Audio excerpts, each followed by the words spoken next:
So when I look at the question, we say that P minus 2Q all over 2P plus Q is equal to 2 over 5.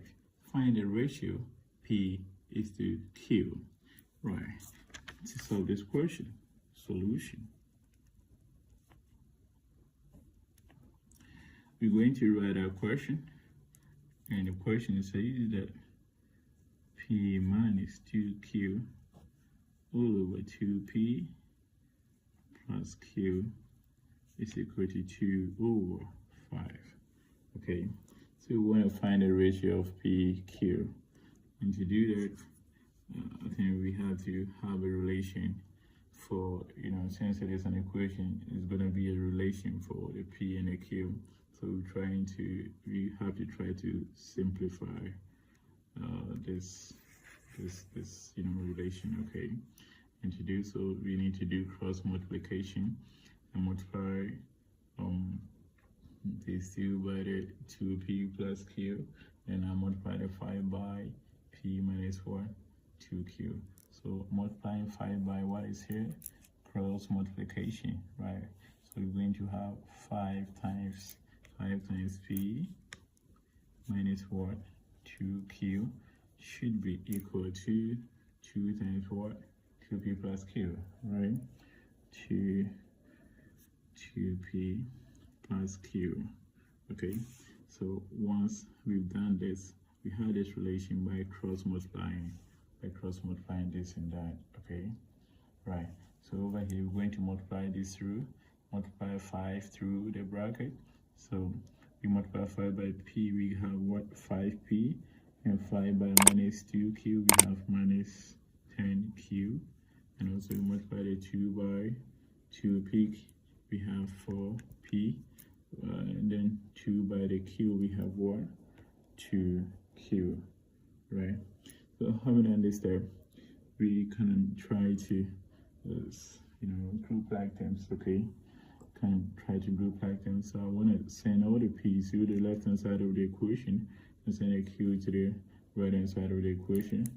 So it's going to be 5P, and then this 4P, when it crosses the equality sign, since it is positive, it changes to what? Negative 4P, and then we have already 2Q over here, right?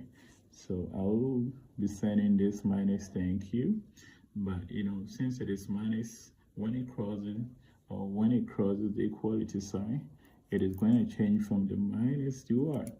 Positive 10Q.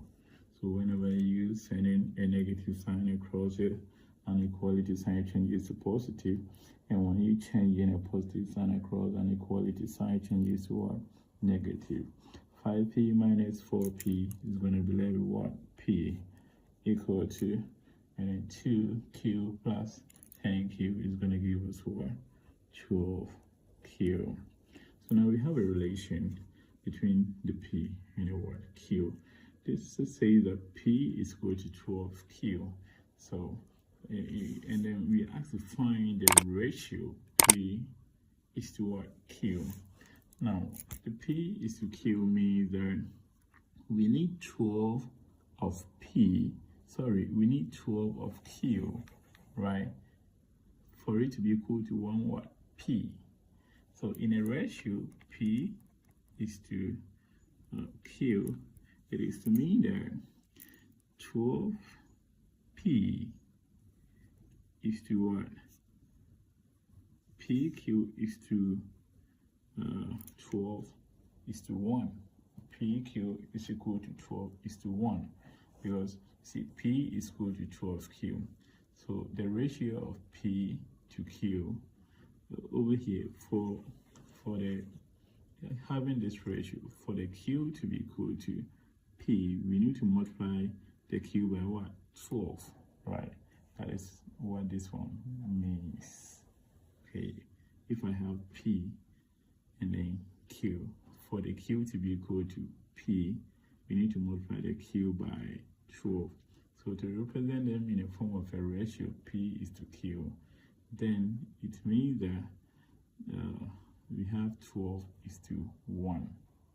Okay, yeah, this is how to write, how to find the ratio of P is to Q, the ratio of P is to Q for this relation. This is it. Please look at how it is written. Then write, if you have P is equal to 12Q, the ratio of P is to Q, then write 1 is to 12. No, it is 12 is to what? 1. Because you need 12 Qs to get one what? 1 P. Right. Thank you.